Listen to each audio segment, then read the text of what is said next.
A2 Maths Correlation Hypothesis Tests. Okay, so just to recap from first year, what I'd like you to do is have a look at these 6 graphs just here and just comment or make any sort of comments you can about the correlation of each of these. Try to use the sort of language you might have done from GCSE, but also some of the techniques you learned from your first year to do with scatter graphs. Okay, so let's see how you got on then. So looking at this first one, you probably noticed that it's a very strong positive correlation. So you definitely comment on the fact it's got a strong positive correlation. Put it in context, you should be thinking as you increase the height, your weight increases. All right, that sort of fits, you'd expect that. As your height increases, the weight also increases. So it makes sense in context as well. The other comments you might have made are referenced from your first year. And in the first year, we started looking at what's called the product moment correlation coefficient, or the PMCC, or the R value. And if you look at the R value of this, you expect an R value about 0.95.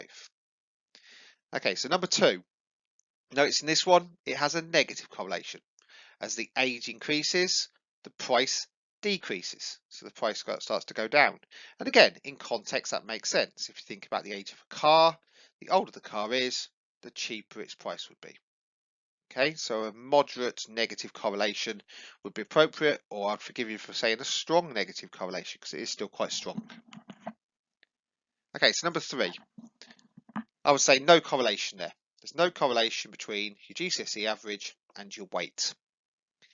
So your R value there, your product moment correlation coefficient, we're very close to 0. In this case, notice that if you look at this, it does look like there's a strong or moderately strong correlation there. But what you should have noticed is you have this one data point just here, which could have been a situation where the time taken was very low, but the temperature increased very high. Put it into context, it could have been a data error, and in some cases it might be worth just removing that piece of data, so therefore you can use the rest of the information based on these data points just here, right, rather than that anonymous piece of data just there. All right, but it is a weak positive correlation in that case, and it'd be pulled even weaker because of that data point.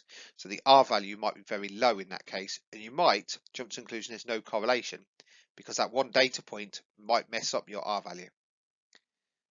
Okay, so yes, just referring to the outlier there. Right, so number 5, there's absolutely no reason why you should say there is no correlation.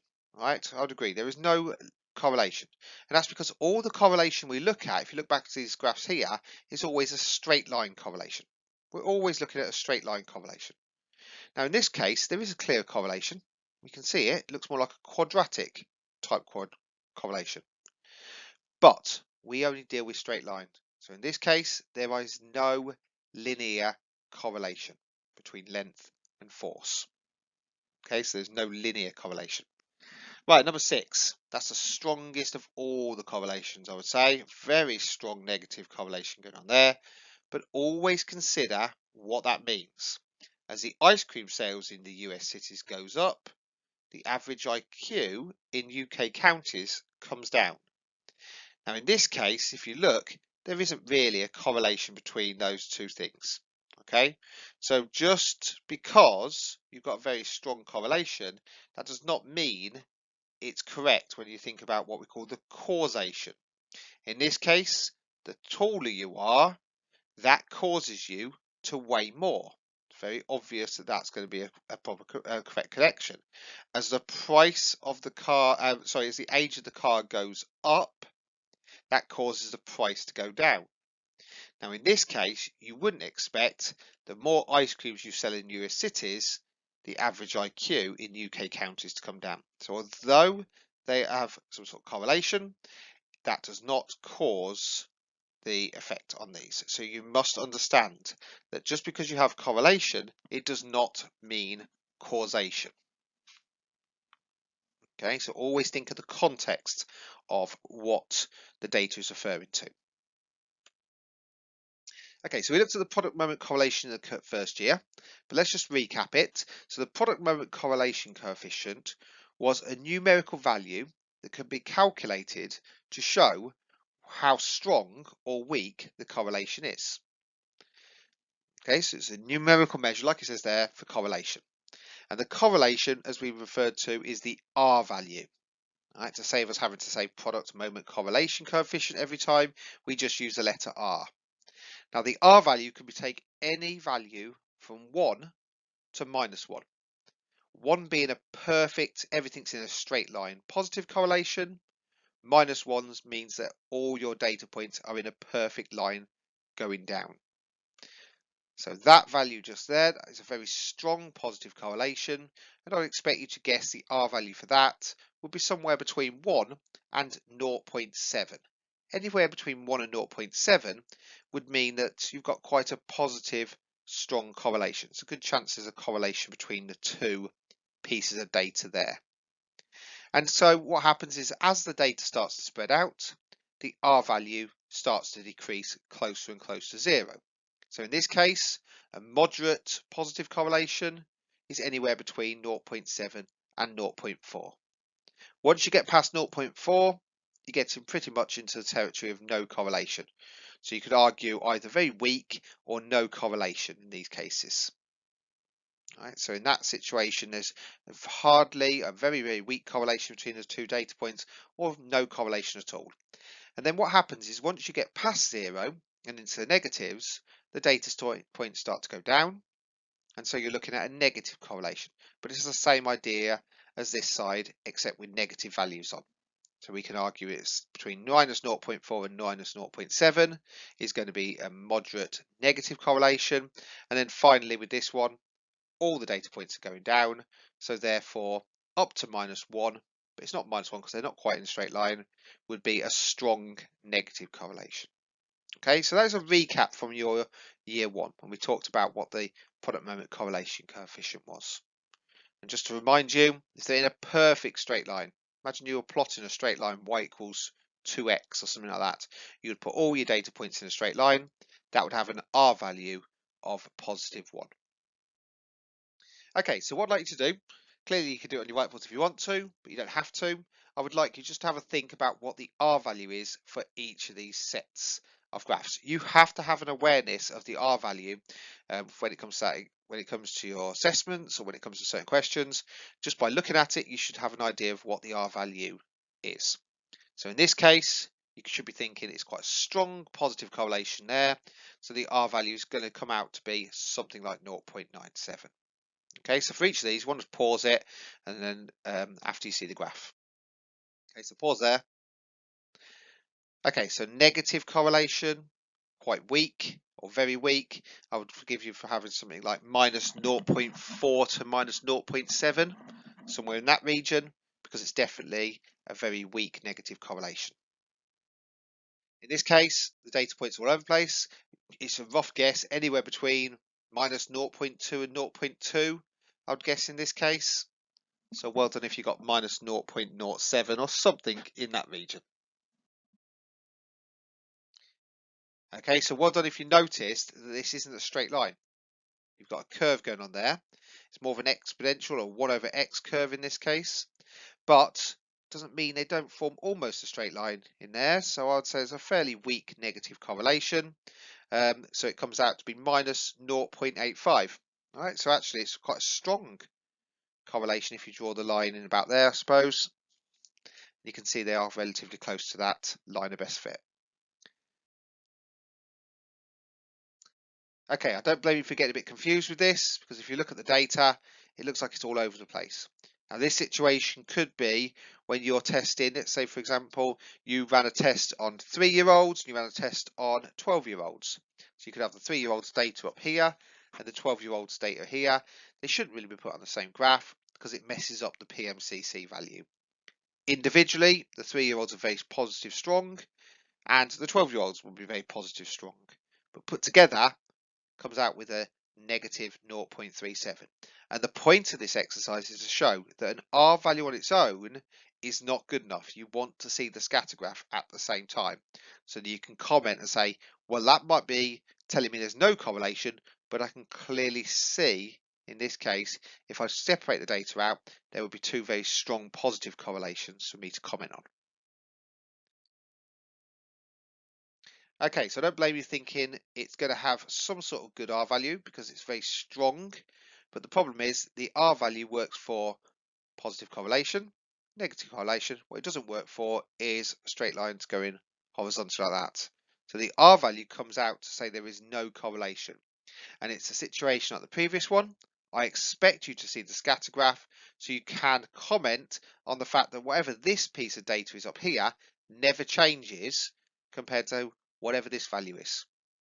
Okay, so every single person, whatever age group, if it was a test, let's say, and this result here was in the 50s, nearly every single age group got roughly the same in that test. Okay, so there is a definite correlation, but the R value doesn't imply that. Okay, so you probably noticed this data point up here. What difference does that make to the R value? A big difference. That R value there telling you there's weak to moderate positive correlation, and you can see that you've got very strong positive correlation if you just remove that data point. In fact, if you remove that data point, you would have got a positive correlation of 0.95, an R value of very high 0.95. So always be aware of the scatter graph, and sometimes it might be worth deleting outliers as they are probably an error in the data. Okay, so this outlier just here is what we call an influential point. Because what that's going to do is that's going to make all of this data more tend towards this sort of line just here. And in fact, with that one outlier in there, it does the opposite to the previous one. You have quite a strong positive correlation there. You would look at 0.8 and you would think, I've got a positive correlation. But without that outlier there, what's going to happen is this data is probably going to be close to no correlation at all. Okay, so just be aware, an influential point or an outlier could affect your R value massively unless you could see the whole picture. Okay, so let's just look at some of the key facts to what we just saw. Okay, so the first one is that if you've got an R value on its own, then that is not good enough unless you can see the scatter graph alongside it. So having a visual idea of what the scatter graph looks like and then having the R value alongside that means that you don't make silly mistakes. So it's always important that you have a scatter graph drawn alongside. Part of the reason for this is because outliers or missing pieces of data can have a massive effect on your product moment correlation coefficient. Alright, so you could have a situation where one piece of data really affects what the R value actually is. And it could be in a bad way, or it could be in a making it look like there's a very strong correlation when in fact there isn't. Okay, you can what we call scrub the data or clean the data to remove that influential point or that outlier so that your data is then correct. Just be aware as well, even if you have a scatter graph and an R value that fit nicely together, and there has a fantastic correlation, that does not always imply causation. Right? So just because the two look correct, the R value fits with it, does not mean that the correlation implies a causation. Right? So just because you've got positive correlation doesn't mean that the two pieces of information affect each other. Like we just saw then about ice cream sales in America against IQ in England. There is no correlation there. Sorry, no causation, even if there is a correlation. And the last one is just your R value. On a whole, you've been doing questions where you have to calculate the R value yourself using your calculator. You won't need to do that in your own assessments, okay? But it is an important skill to be able to do. In your assessments, you'll just be given R values for you to interpret. Okay, so let's move on then. Let's move on to something new. I want you to have a look at these three sets of data. So you've got three sets of data, all showing the correlation between height versus weight. And all I'd like you to do, please, is just comment on which out of those three sets of data is the most reliable. Which one would you say you're more confident that as height goes up, weight goes up? Okay, so hopefully you made a comment on the fact that this one has more data points. So because this has more data points, then you could probably say that is more reliable because the R value is telling you it's got a positive correlation, and the more data points means it's more reliable. You might have commented on this one and said, well, this R value is very high. All right, 0.95 means it's a very strong positive correlation, and we can see that, but the problem is there's only 5 data points. Now, in fact, or you might go for the middle one because that's the sort of happy medium of these two. still very good R, a few more data points. So all of them are quite reliable, and certainly all of them have a very strong positive correlation. But what's important for you to notice is that this is only reliable because the R value is very high, even though we've only got a few data points. If I was 0.85 just here instead of 0.95, then you would be probably a little bit cautious of saying there's any correlation between height versus weight because there's not enough data and the R value is not high enough. In this one, because you've only got a small amount of data, but the R value is very high, then you could probably just about say, yes, I think there's some sort of correlation there. Whereas number 3, we've got a lot more data. The R value is not too bad, so I would probably be happy to make a comment about the height versus weight correlation and say with a certain amount of confidence, you think that as height goes up, weight goes up. Okay, so what's important is the smaller your sample size, you need a higher R value to say whether it's reliable or not. Okay, so you need to be able to have a high R value for you to make a comment.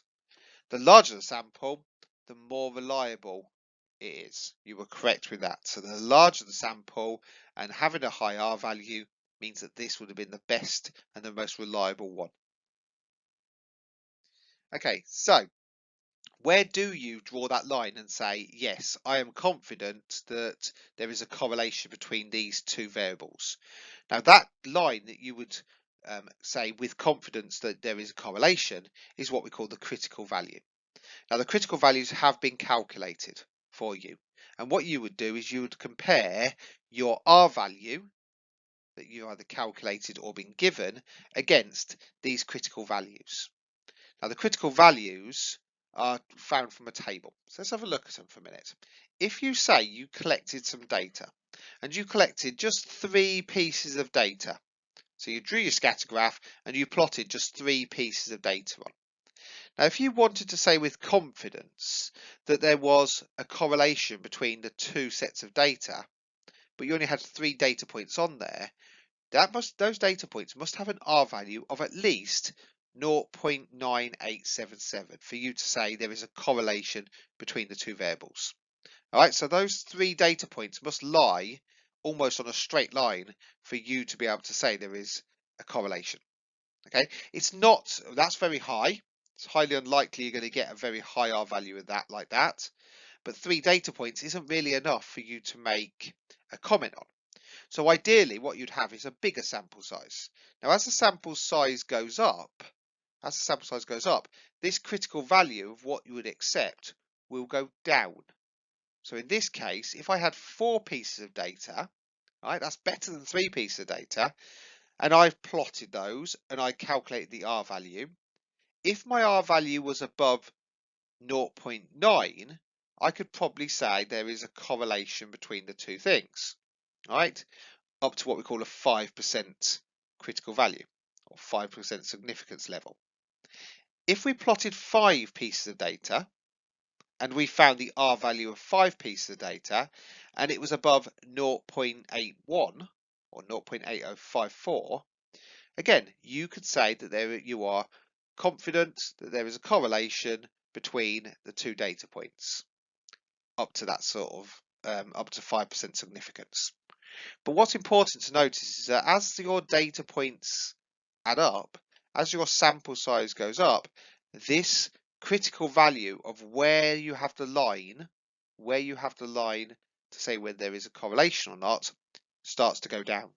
And in fact, as you can see, if you go down to about 15 data points, and if you have an R value of about above 0.44, alright, if you have a R value between 0.44, then you can say there is a correlation. It will be a weak or moderate correlation, but you can say that with 15 data points. So if you get a big enough sample, then your critical values would tell you whether there is a correlation or not at that significance. Right, so how we do it is this. So just to remind you, your null hypothesis is always going to be the product moment correlation coefficient. That's what we'd use as our test statistic, our product moment correlation. Now you'll be given that value because you can't calculate it yourself. So you'll be given an R value. And what you need to do with that R value is you need to look whether that R value is bigger or smaller than the critical value. Now you don't have this table. They could give you an extract from it, in which case you'd have to just pick your sample size to get your value, but it's more likely they will just give you the value, the critical value. And then what you need to do is you need to comment whether your R value is bigger than or smaller than that critical value.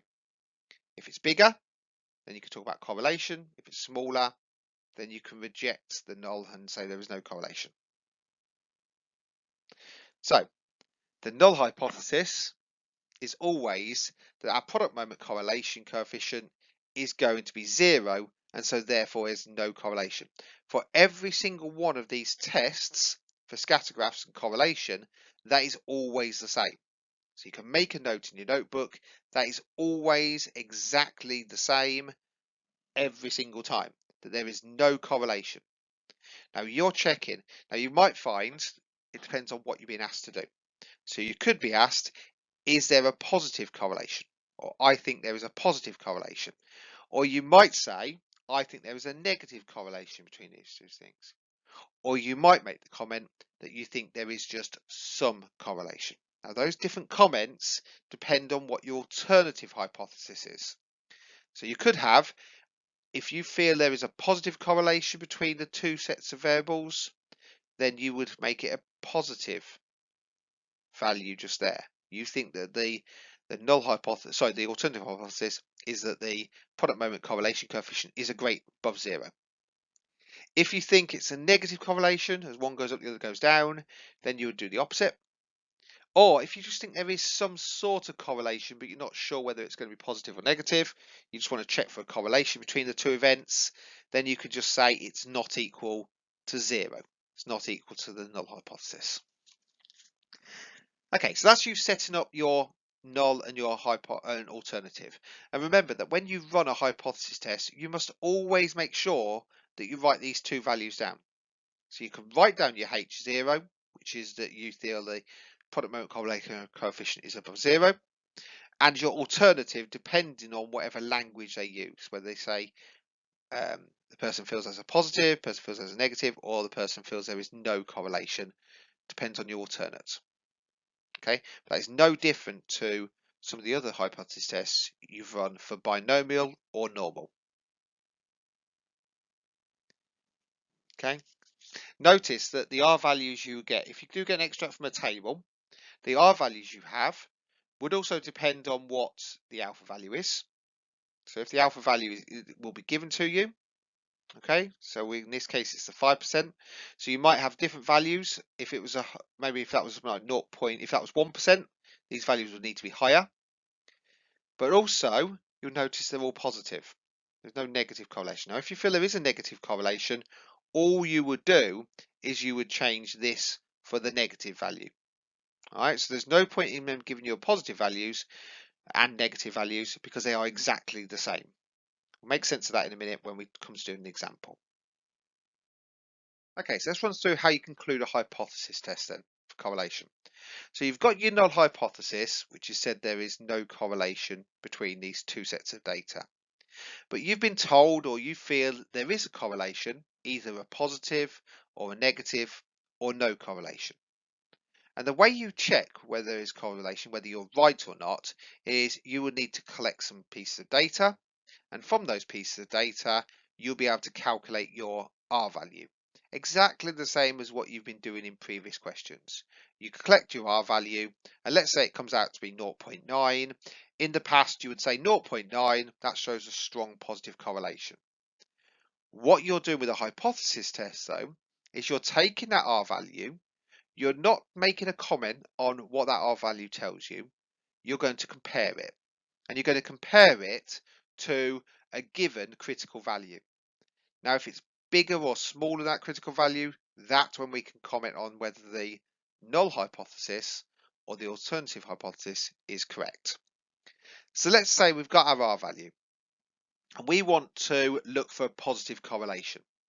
So we've got our R value and we're going to compare it to see whether it's greater than the critical value. So we collect our critical value either from a table or whether it's just been given to us. and we would look, is our R value bigger than that critical value?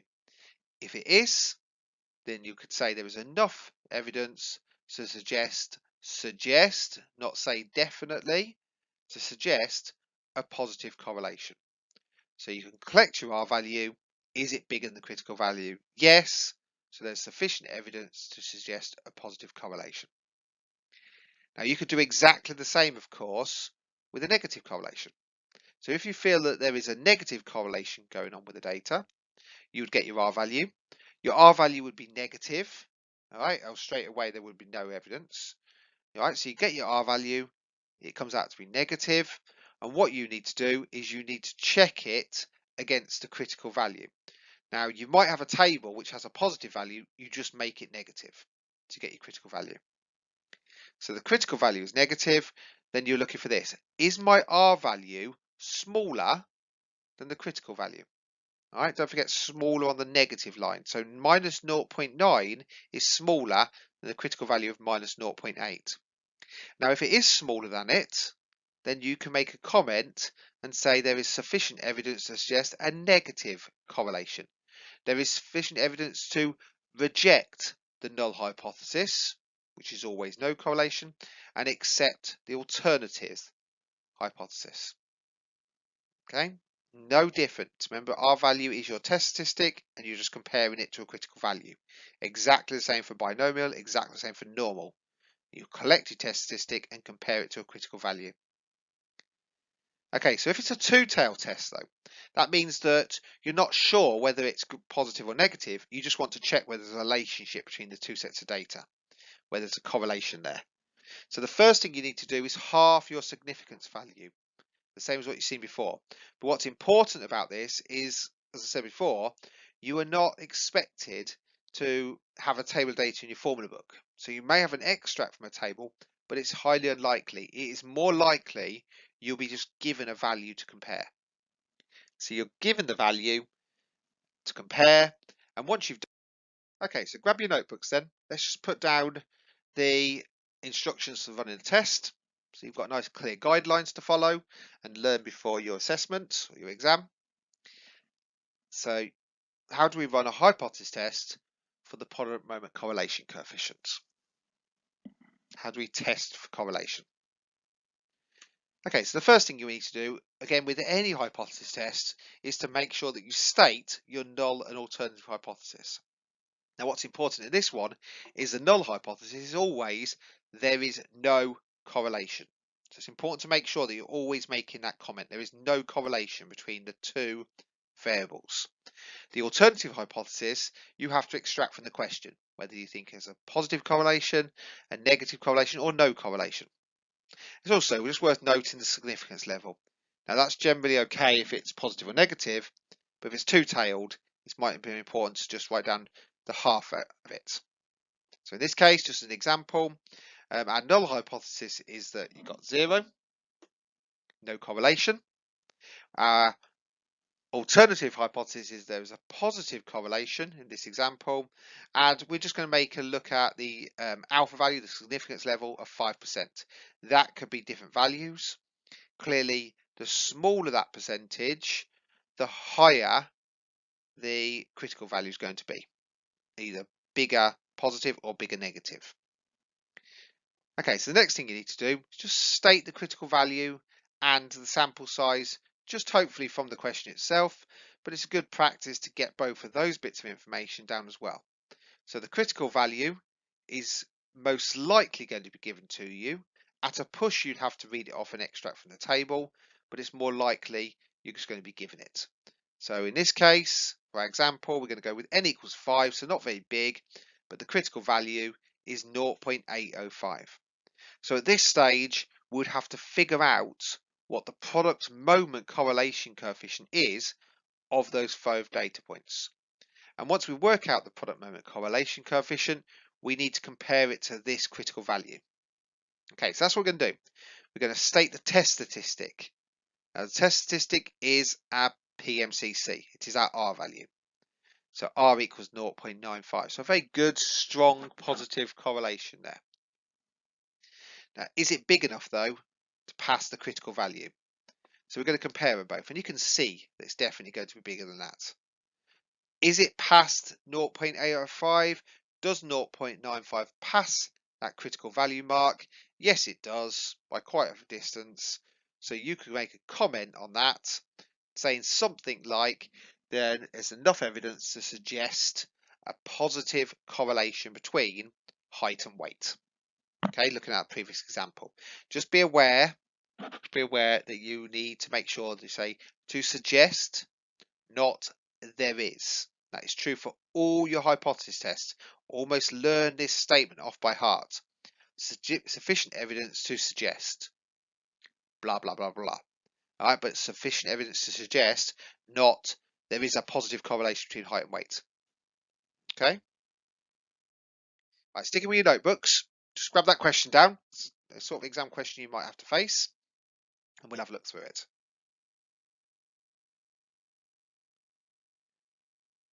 Okay, so let's have a quick look. 8 cars have been sold. The correlation coefficient between them has been calculated for you.